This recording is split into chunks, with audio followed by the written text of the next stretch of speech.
Amen. Somebody shout hallelujah. Amen. This morning we're preaching a very serious sermon. The first in a series that we have titled, Get Out of Babylon. Turn to your neighbor and say, Get Out of Babylon. And just in case you don't understand my accent, I printed it on my shirt. By the way, I heard that they are selling these shirts. Amen. So after the service, please pick up one of them. It's a message that we need to spread all around the world. Amen. So I'm preaching a sermon titled Get Out of Babylon. Actually, a more appropriate word to describe what I'll be doing this morning is not really preaching. It's more like exhorting. Amen. I'll be exhorting you to get out of Babylon. So this is an exhortation. Amen. Tell your neighbor, Pastor Femi is exhorting this morning. So where is Babylon? Or what is Babylon? Babylon originally was a geographical location, a great city located in what we now call the Middle East. For many years, Babylon was the center of commerce and culture. It was the location of the famous Hanging Gardens of Babylon, which was one of the 7 wonders of the ancient world. But that geographical city, Babylon, no longer exists. Amen? It has disappeared with the sands of time. You cannot drive there. You cannot Google it. You can't find it really on a map anymore. And if you went in the Middle East looking for it, what you'll probably find are some ruins. Amen?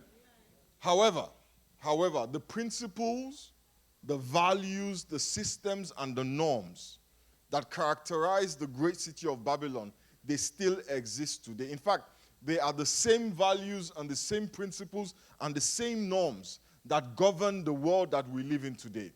So there is no longer a geographical Babylon, but there is another Babylon, a system of values, a system of norms that if many of us are paying attention, we will recognize those norms and those values in the world around us today. The same values that prevailed in historical Babylon are the same values that prevail in the world that we live in today. And we can summarize those values in the sentences or in the verse of scripture that we find in the first book of John, the second chapter and the 15th verse. The Bible says, do not love the world or anything in the world. For if anyone loves the world, the love for the Father is not in them. For everything in the world, the lust of the flesh, the lust of the eyes, and the pride of life. The Bible says everything in the world can be summarized in 3 things. The lust of the flesh, the lust of the eyes, and the pride of life. It says they do not come from the Father, but they come from the world. The world and its desires will pass away, but whoever does the will of God will live forever. These 3 things drive the world. The Bible calls them the lust of the flesh, the lust of the eyes, and the pride of life. The systems of the world, the norms and the values, it revolves around the satisfaction of the lust of the flesh, the lust of the eyes, and the pride of life. These 3 things make up the Babylonian worldview. And these are the things that we need to get out of. The Bible says in James chapter 4 and verse 4, don't you know that friendship with the world means enmity with God? Therefore, anyone, touch your neighbor, say anyone. Touch your neighbor, say even you. Anyone who chooses to be a friend of the world becomes an enemy of God. Anyone who chooses to be driven by the lust of the flesh, by the lust of the eyes, and by the pride of life, the Bible says you are the enemy of God. It doesn't matter how often you sing that song, I am a friend of God. It doesn't matter how high you jump in church. The Bible says if you are motivated, if you are driven, if your values revolve around the lust of the flesh, the lust of the eyes, or the pride of life, you are the enemy of God.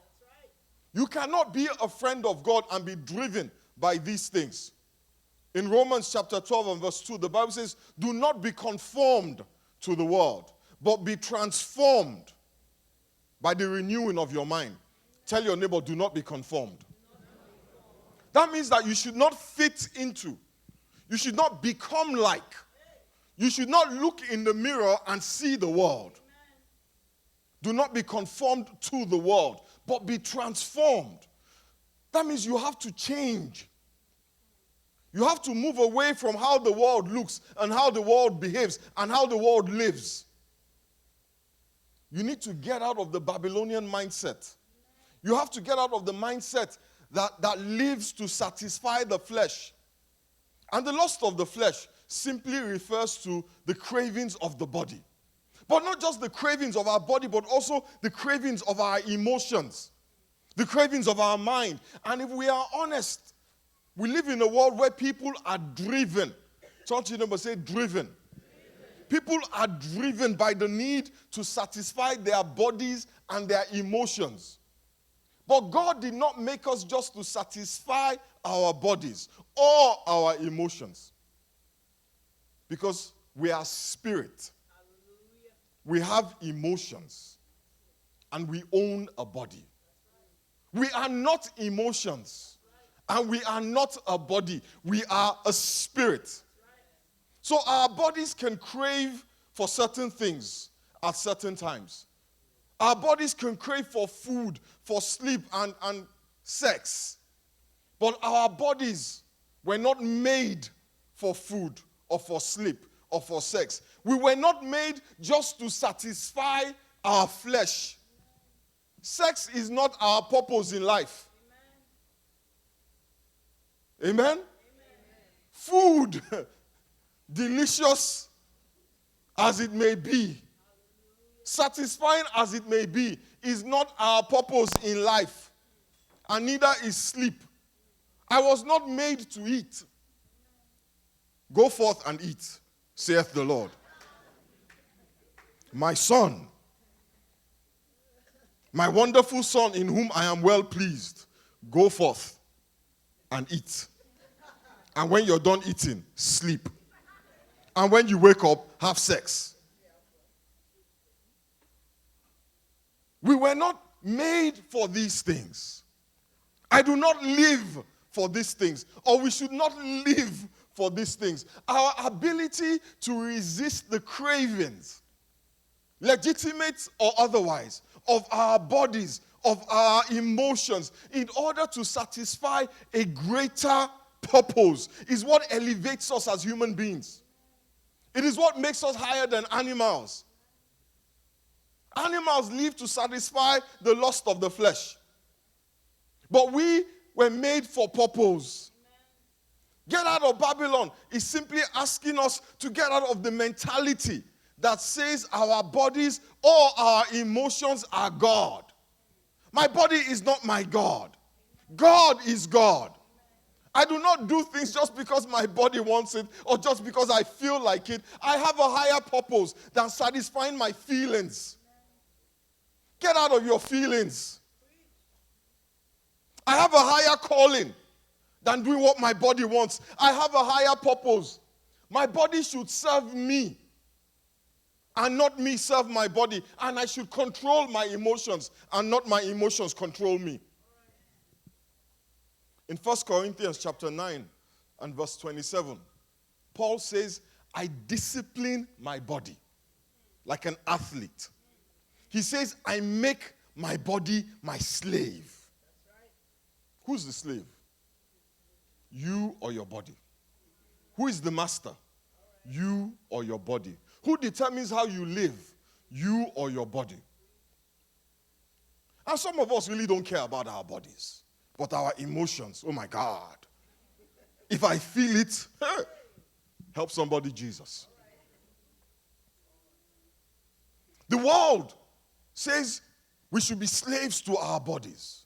Babylon says our bodies are God. Babylon says our emotions are the only thing to which we submit to. Even if it costs us our relationship with God. Even if it costs us our position in Christ. There are legitimate cravings that the body has. There are legitimate emotions that we feel. But those cravings and those emotions They become inappropriate. In fact, the word the Bible uses is inordinate. They become inappropriate or inordinate when they lead us away from God. When the satisfaction of them makes us the enemy of God. And what Babylon does is elevate those emotions and those cravings above God. It fans those cravings and encourages us to worship at their feet. And we see this play out when it comes to sex or you know what, love. Everybody is all about love. Love is the highest goal. No, it's not. Purpose is the highest goal. That you achieve while you are here. That is why people will divorce because they are no longer in love. Forgetting that what the world calls love is not love, it's infatuation. It is a flaky emotion that rises and falls depending on how the other person is willing to satisfy your selfish needs. So we fall out of love. We pursue love. Love is what makes the world go round. No, infatuation is what makes the world go round. The pursuit of that infatuation is like a heroin addict looking for a high. Chasing that high that they once experienced. That is the Babylonian mentality. That is the Babylonian worldview. Sex. We live in a highly sexualized society. Everywhere you go, people are talking about sex, directly or indirectly. A lot of the images we see on a daily basis have some sexual connotation on the other. A lot of the music even that we listen to, let's be honest, they're somehow pointing to sex or trying to make you fall into infatuation, trying to stir up feelings in you that will not glorify God. If the lyrics don't succeed, the videos will get you. You know, the other day, I was telling them in the first service, my wife and I were lying down on our bed. She was on her iPad, I was on my computer, you know. I don't know what she was doing, I think Facebook or something. I was reading the news. And I saw...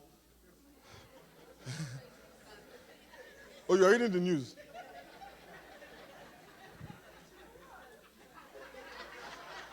She was reading the news. Anyway, so my wife was reading the news, I was reading the news.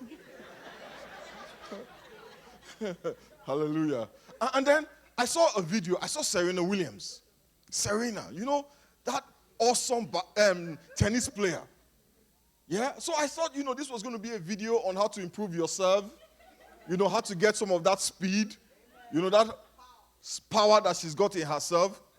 Alas, it was nothing to do with tennis. She was teaching people how to twerk. Serena, twerk. How? She wasn't teaching people how to serve powerfully.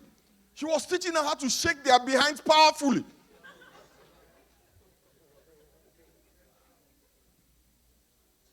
What is that?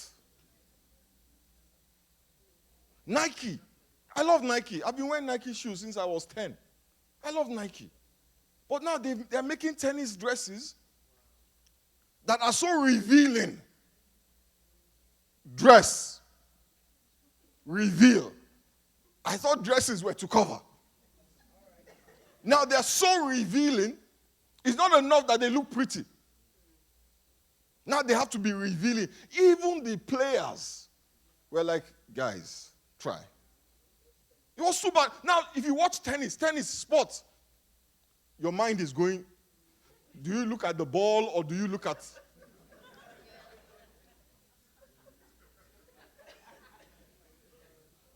So, you can't even watch sports anymore. Have anybody here seen beach volleyball? That is not uniform. That is underwear. They don't play in shorts. Shorts? No, they don't play in shorts. If they played in shorts, it would be good. They play in, I can't even say it. It's ridiculous. Beach volleyball. I would have thought that you're trying to protect sand from, But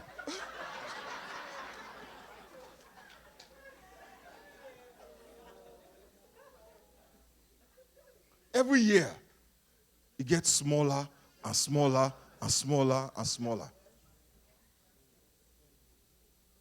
So now, what are we going to be looking at? The ball? Or what? So now we can't watch beach volleyball anymore. We can't watch tennis anymore. Very soon now, you will soon see what they are going to play soccer in.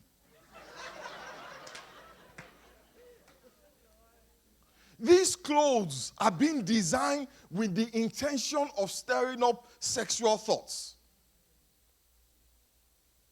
I was telling them in the first service, I've got two girls. They're teenagers. So they all, they like to shop. They are always shopping. The other day I told one of them, your dress is too short. Their mother told me that's all they sell in the shops. I said, please, as you are buying dress, buy leggings. So, the other day, I didn't tell them this. I said, I'm going to follow them to this shop. We went to H&M.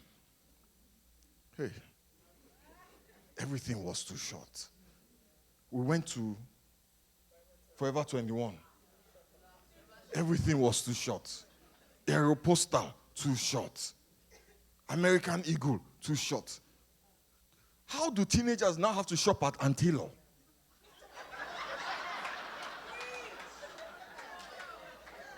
Where the dresses cost $150.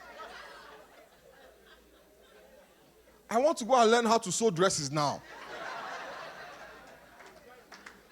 Because it's ridiculous. It's ridiculous. Why? When I was growing up, I was looking, I've been seeing some of the comments you guys have been leaving on my Facebook and Instagram pages. I challenge all of you. If you are not afraid, put your high school pictures. Where nobody has beaten your face. Put your high school pictures there. Anyway, let's not digress. So I saw some pictures from when I was in college. And I saw, we were at a party and I saw what some of the girls were wearing at the party. Now, I remember how scandalized we were that those girls wore those dresses. We called them mini dresses then. Yeah, sorry, there was one particular girl, the talk of school was she wears micro mini. Yeah? And I looked at that dress, because I saw that picture, I'm like, oh my God, if only they saw this kind of dresses at Forever 21, I won't have any problem. The skirt was up to here. That was a mini skirt. Back in the day. What they wear now, we call it underwear. But why? Why? Is it so that it looks good? No. They're trying to stir up things.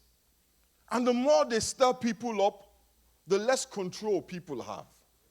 The less control people have, the more sin you get. The more adultery you get. The more adultery, the more unwanted children. The more unwanted children, the more abortions. The more adultery, the more divorces. The more divorces, the more dysfunction. The more dysfunction, the more delinquency. It's like an unending cycle that all it does is create chaos and evil in the society. It's a system that's designed to keep people away from God, away from God's purpose, away from maximizing potential. It's a system that's designed to reduce us to the lowest common denominator. It's a system that's designed to just turn us into animals. The Bible says in Psalm 82, verse 6, it says, you are gods. You are the sons of the Most High. How can we be gods if all we think about is sex? How can we be gods if we're constantly focused on our feelings? How do we hear God if all we're thinking about is our body, food, sex, my feelings? How can we lead our families into the presence of God? How can we change the world? That is why they keep shoving it in our face. They don't want us to think about purpose. They don't want us to think on greater things. They don't want us to think about achieving. They don't want us to question why we are here. So they feed us these things to keep our eyes on things that are below. While the Bible says, set your mind on things that are above. That is why we must get out of Babylon. Not just so that we can say we are not a part of it, but so that we can maximize our potential. Not just because we want to be friends of God, and even that is enough of an end, but so that we can fulfill our purpose, so that we can maximize our potential, so that we can live the life we were meant and created to live. So that you can look back on your life and you can say, I did what I was made to do. I refuse to be distracted by my flesh, by my emotions. My actions are not determined by how happy they make me feel. They are determined by what is my purpose. Why am I here? And sometimes, you know what? Happiness is not an acceptable goal. You know what would make me happy right now? You want me to tell you what would make me happy right now? Let me not tell you what would make me happy right now. Okay, let me tell you. Just, chilling with a never-ending glass of the coldest drink you can imagine. The beach in front of me. Just an ocean of water. And just no worries. No church people.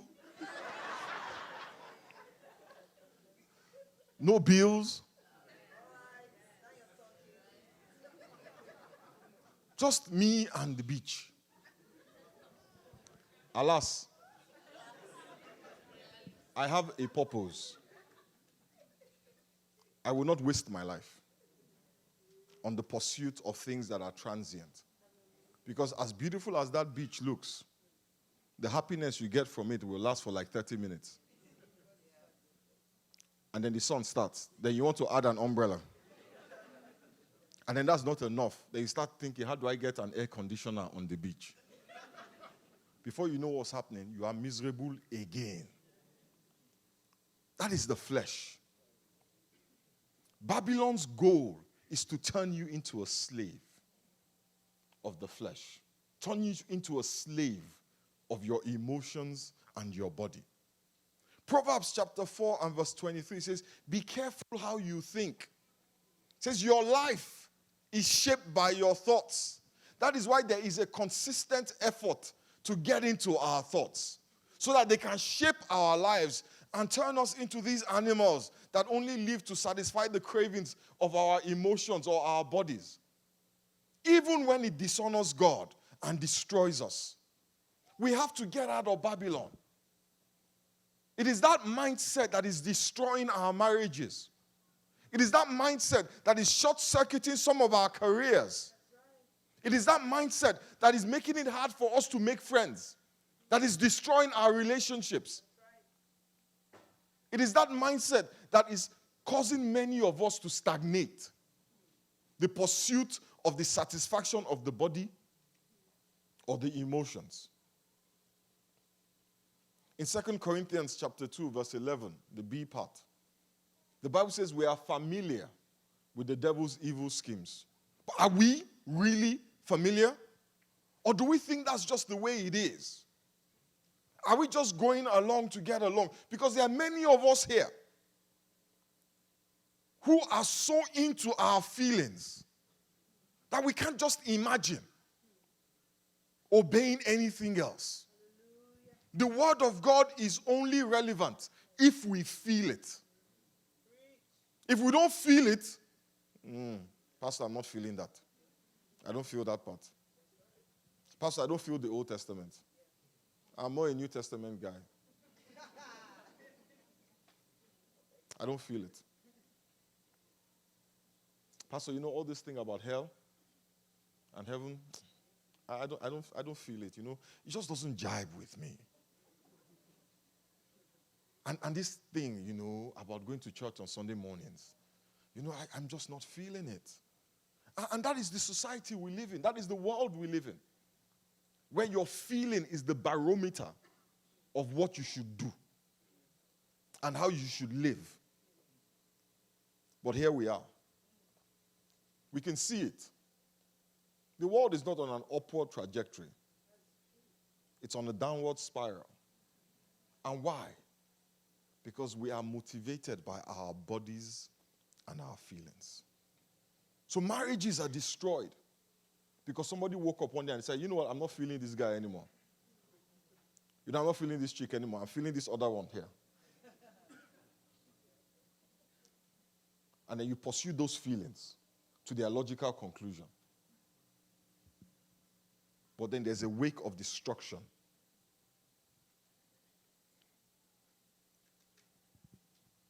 We don't want to be called prudes. We don't want to be called squares. We want to be called, contemporary. Pastor, that's the old way. That's the old way. This is how we do it now. We keep it real. 100, that's how we do it, man.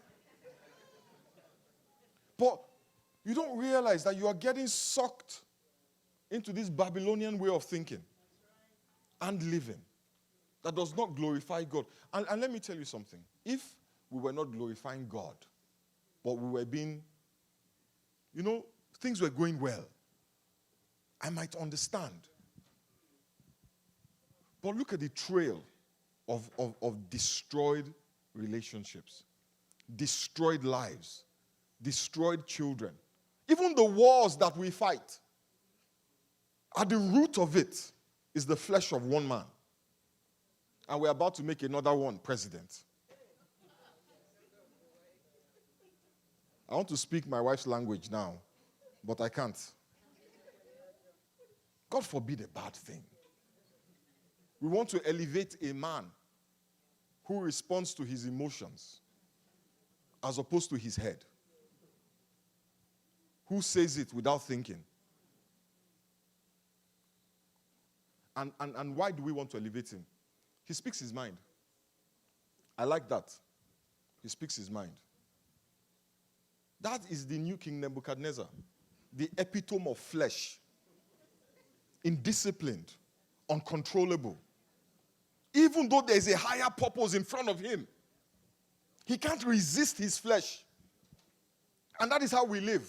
We see the purpose, but we just can't resist our flesh. That man is the epitome of our society. We can't resist our flesh. Even though the president of the United States is in front of him, he has it in his sights, but he just can't help himself. If he feels it, that is all that matters. And that is how, and we all laugh at him. We hold him in derision, the cartoons are making fun of him. But 98% of us here think like him. We make decisions the way he makes decisions. The only thing is that we don't use Twitter to do it.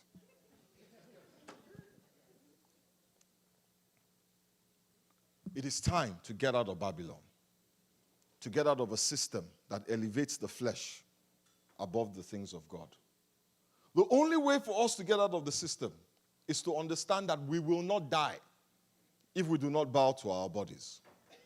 You will not die if you do not bow to your flesh. It feels like you're going to die, but I promise you, you will not die. You will not die if you do not commit adultery. Let's try it. Tonight, don't commit adultery.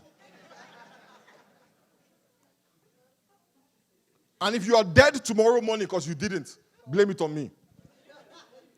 I promise you that if you don't commit adultery tonight, you will see the dawn tomorrow. I know it's hard because your body is screaming. If you don't say a word, I promise you, you won't die. If you hold your emotions in and you don't give in to them, I promise you will survive. And I know for many of us it's hard. But I give you my word.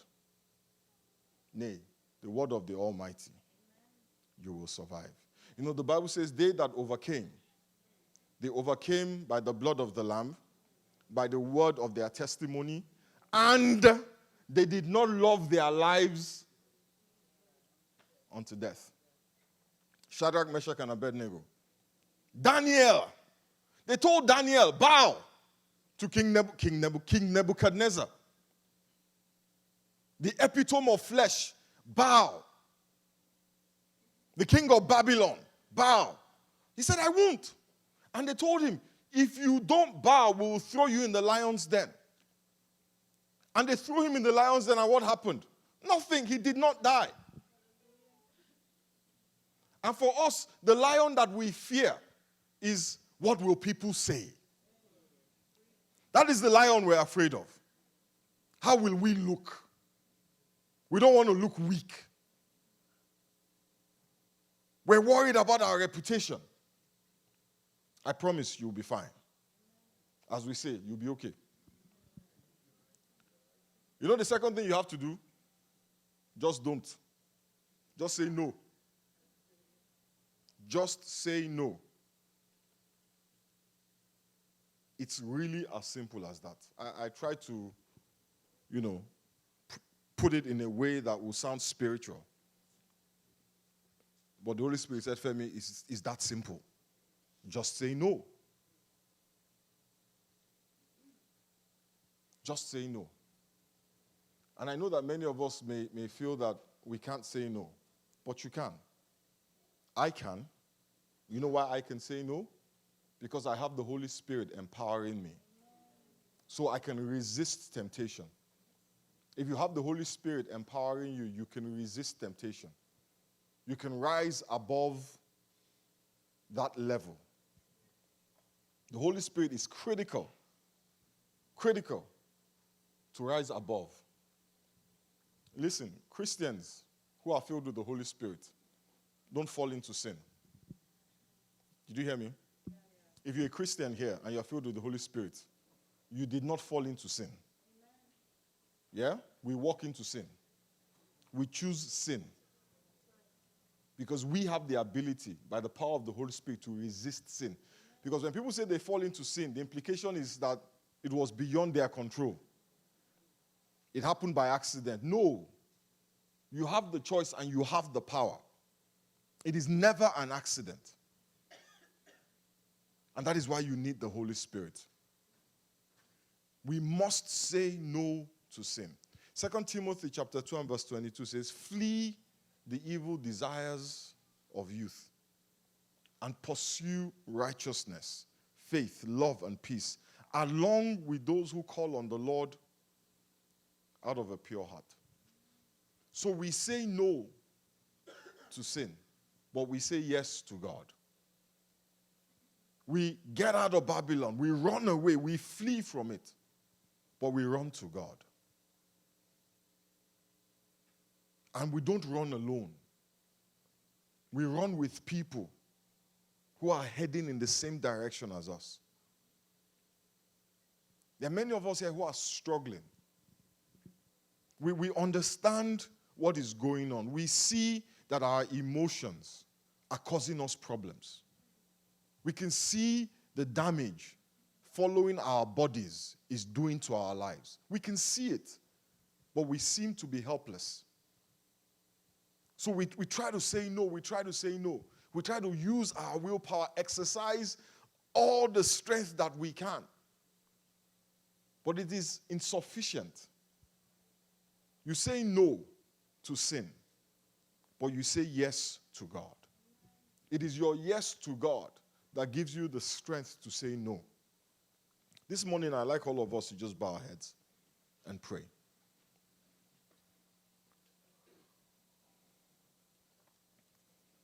If you want to say yes to God, you're tired of the struggle. You're tired of being a slave to your flesh, of being a slave to your body, of being a slave to your emotions. You are sick and tired of it. Just say yes to God. Just say yes to God. If you're here and you want to say yes to God, it's a very simple prayer. It's just you saying to God, Father, I say yes to you. Father, I say yes to you. I say yes to the sacrifice of your Son on the cross of Calvary. I say yes to Jesus, that he died for me, that his blood paid the price for me. And if you have said yes to God, but you're still struggling, you need to ask him to fill you with his Spirit. I know many of us run away from the Holy Spirit because when we think of the Holy Spirit, we think about praying in tongues. And that stuff is just crazy. I don't want any part of that. But you see, praying in tongues is just one manifestation of the presence of the Holy Spirit. It is just one thing that the Holy Spirit does in our lives, enable us connect with God in a different way. But it is more than praying in tongues. It is the power to be a witness. It is the power to say no. And if you're here this morning, just ask God to fill you with his Spirit. Ask him to fill you with his Spirit. Father, we thank you and we bless you. Almighty God, we give you praise. We magnify your name. We exalt your name. You are the King of all flesh, the Father of all spirits. Father, we ask that you strengthen us with might in our inner man. Strengthen our spirits that we may be able to stand in the evil day. Help us, Almighty God, that we may get out of Babylon. Open our eyes that we may see the ways of the world. Help us to resist it. Help us to flee from it. We give you praise and we give you glory. In the mighty name of Jesus we pray. Amen. Amen.